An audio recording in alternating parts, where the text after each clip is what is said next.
US President Donald Trump pledged to make the world a safer place, but has he? From conflict in the Middle East to the Ukraine-Russia war, the fighting is only escalating and expanding. Israel took Iran by surprise, launching overnight aerial strikes targeting Iranian nuclear program and eliminating top Iranian commanders. Is Peacemaker Trump failing again? Ex-US NSA Ambassador John Bolton joins us on the broadcast. Mr. Bolton, thank you very much for joining us. Thank you for your time. Now, Israel has carried out preemptive strikes. Israel says that it has an obligation to act in defense of its citizens. Do you see it as Israel's right to retaliate? Well, absolutely. You know, the Iranian war against Israel really began on October the 7th, 2023, when Hamas attacked into the Gaza Strip. And we've seen a regional war playing out since then. I think Israel waited a long, long time before taking this step. And I believe that they took it now because they really believed Iran was on the verge of acquiring a nuclear capability. The Iranian leadership had vowed death to the little Satan, as they call Israel.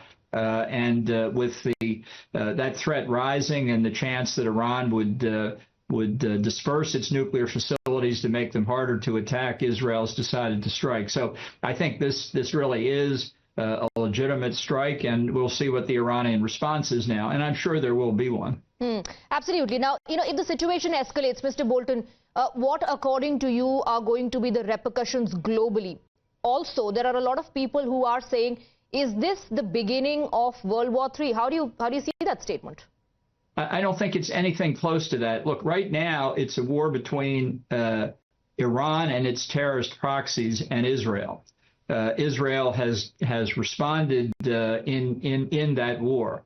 I'm sure Iran will retaliate against Israel. The question is, will they strike anybody else? Will they be foolish enough to attack American deployed forces in the region, which would immediately bring the U.S. into a war? It would be the end of the regime with absolute certainty. I don't think they'll do that.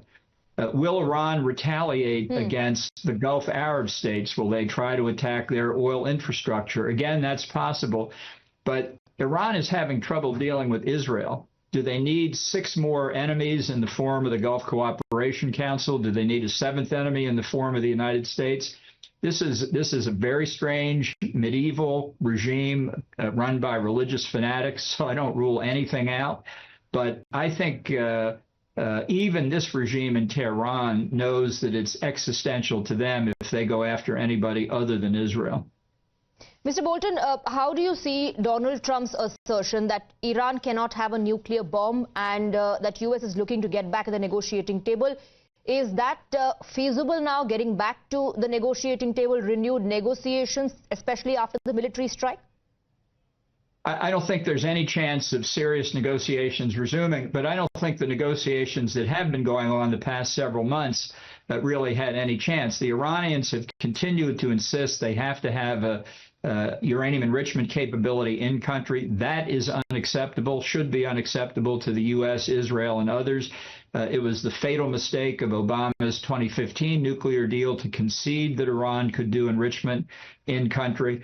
So I don't think negotiations are in prospect. And my criticism of the Trump administration is that we're standing back and letting Israel do this alone. I think we should be helping them out because the Iranian nuclear capacity is a threat to us and the whole world. Well, Donald Trump claimed that he can end the hottest of conflicts. Do you see that crumbling now? Would you say that this is a case of tough diplomacy failing? Well, you know, we have a saying in the United States, especially in Texas, when somebody is all hat and no cattle. And I think that sums up Donald Trump on his negotiations in the Ukraine-Russia war and in the Israel-Iranian conflict. I think the better course here for the security of all of our allies in the Middle East, our own forces and all of our interests, is to work with them against the regime in Iran. That's the principal threat to peace and security in the Middle East. You know, you earlier, while talking about Donald Trump's foreign policies or the diplomacy that he practices, you said that it is driven by personal relationships rather than strategic planning. Has that evolved in Donald Trump administration 2.0, or, you know, the series of erratic decisions continues? No, I don't think he has any strategic vision at all. He's now kind of caught because the Iranians didn't give him any negotiating room.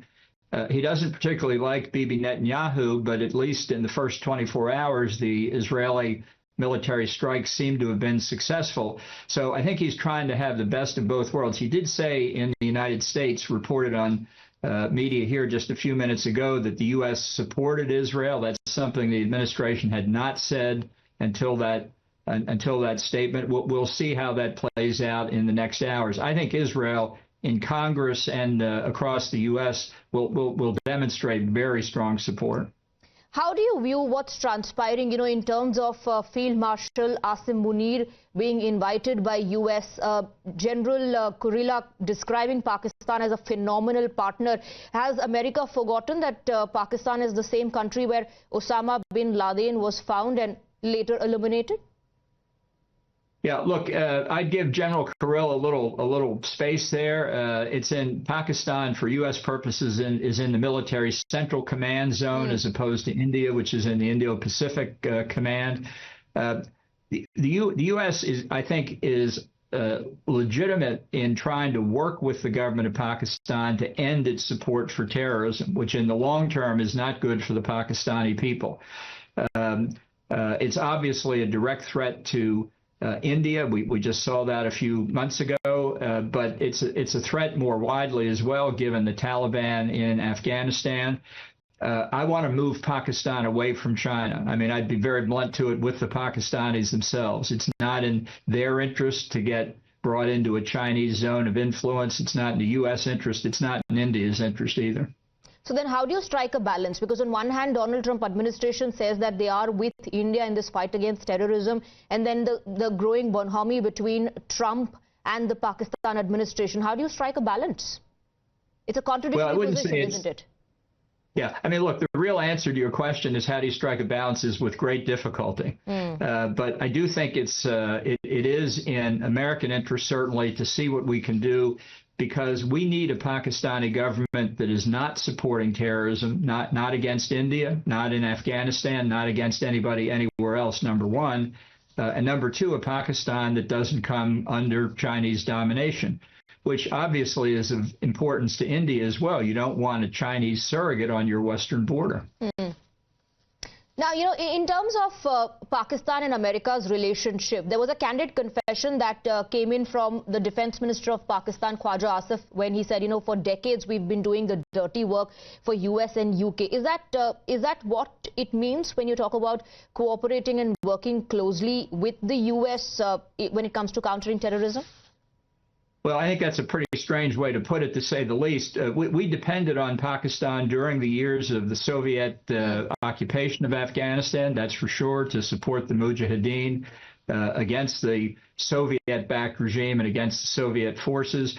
We obviously had to deal with the Pakistanis in the wake of 9/11, and I think with President Musharraf, I think we did deal well. I think that was the period in the Bush administration when we did break the hyphenated relationship, when we could deal with Pakistan and India on their own merits, in their own rights. It's gotten more difficult with Pakistan since then, there's no doubt about it. But frankly, Pakistan's interest lies in being free of terrorism. It's not gaining anything by supporting terrorists in Kashmir or anywhere else. And it's not gaining anything by supporting the Taliban or Haqqani network or anything else inside Afghanistan. I just wish there were a better way to persuade Pakistani civilian and military leadership that this is simply not in their long-term interest. Absolutely. Now, Mr. Bolton, I would want to take your, responses and views on what Donald Trump claimed when the ceasefire understanding happened between India and Pakistan. He was the first one to put out that tweet saying that he has worked it out. Later, we saw a climb down when he said, he only helped. Do you think there's any merit to that claim that has been made that he mediated the ceasefire? No, I mean, this is classic Donald Trump. It wasn't intended to put India in the shade or anything like that. That's the way he treats everybody, that he's always at the center of the action. I mean, I know from my own personal experience in 2019 when India suffered a similar terrorist attack, We worked very closely with the Indian government, and it was resolved. But the decisions that were made then, and I believe a couple months ago, were made by the Indian government, and of course by the Pakistani government. These were not U.S. decisions. Absolutely. You know, Israel has launched these preemptive strikes and called it Operation Rising Lion. It also reminds us about Operation Sindoor. Since we're talking about a country's right to retaliate, do you think India should have been more aggressive in terms of dismantling the terror infrastructure in Pakistan completely? Well, I think that may have been a bit too far at this point. I think India, like Israel, like the United States, needs to make the case in some detail as to exactly what the terrorist threat is and what it's doing to protect itself against the terrorist threat, including eliminating that threat when need be. That's what Israel is doing to Hamas in the Gaza Strip as we speak. And I think unless you've got that ground prepared, you expose yourself to criticism that really is obviously not very helpful. So to me, this is something that in the coming years, that India should be building the case on a daily basis about what the terrorist threat is. So if it does tragically have to take retaliatory action later, it's made it clear to everybody it's fully justified, as I think it would be. Absolutely. Well, you know, when we carried out Operation Sindoor, India made it absolutely clear that we were only targeting the terror infrastructure. We were not attacking or engaging with the Pakistani military. And we have been suffering from cross-border terrorism that emanates from the Pakistani soil for decades together.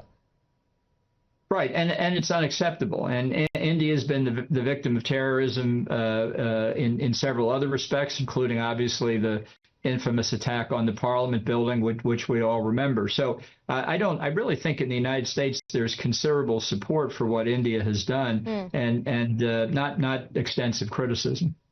All right, Mr. Bolton, thank you very much for giving us your time. Thank you for speaking with us. Thanks for having me.